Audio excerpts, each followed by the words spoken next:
Good day everyone. Let's dive into the first story of today, which is the escalation of the conflict between Russia and Ukraine. Very recently, the international community has shown constant worry concerning the buildup of Russian troops on the border with Ukraine. Observers fear a replay of 2014, when Russia annexed Crimea from Ukraine.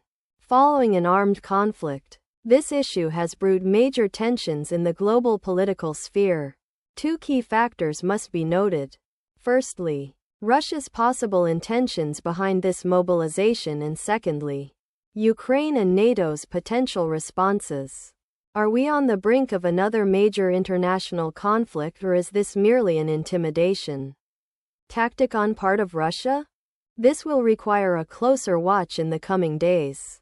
Our second headline for today is the ongoing saga of the coronavirus pandemic. Vaccination campaigns have been bolstered around the globe, with countries like the United States, the United Kingdom, and Israel leading with significant percentages of their populations now vaccinated. However, the situation is dire in India, where a devastating second wave has led to an unprecedented surge in cases and deaths. This catastrophic situation is a harsh reminder that the pandemic is far from over. Crucial factors include the wide disparity in vaccination rates between countries, new variants, and the continuous efficacy of existing vaccines.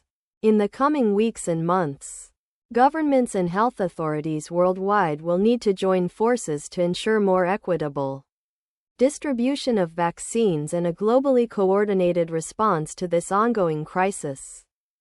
The third story of interest involves the trial of Derek Chauvin, the former Minneapolis police officer charged with the murder of George Floyd. The trial has galvanized international attention, sparking widespread discussions on police brutality and systemic racism. This event's significance lies in two primary aspects. 1. It's a momentous legal case in its own right, setting an incredibly important precedent for future cases involving law enforcement. 2. More broadly, it has rekindled conversations around racial injustice and generated louder calls for police reform. In the United States, it's a monumental moment with potential for legal and social repercussions far beyond Minneapolis or this singular case. Our fourth story focuses on climate change. The Leaders Climate Summit, recently hosted by U.S. President Joe Biden, saw pledges from major economies to slash greenhouse gas emissions. Key factors here revolve around how and when. How will these countries, particularly those heavily reliant on fossil fuels, manage to drastically reduce their emissions, and what concrete steps will they take to achieve these targets? When will we start seeing significant results from these pledges?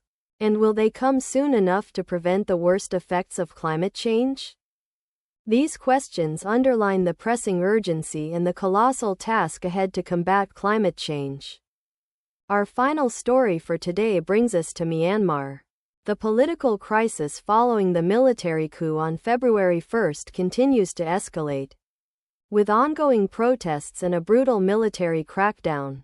Crucial factors involve the international response and the locus of power within Myanmar. The United Nations and numerous countries have condemned the coup and the subsequent violence. Yet no significant intervention has occurred on a domestic level. While the junta appears to hold power superficially, the nationwide civil disobedience movement begs to differ.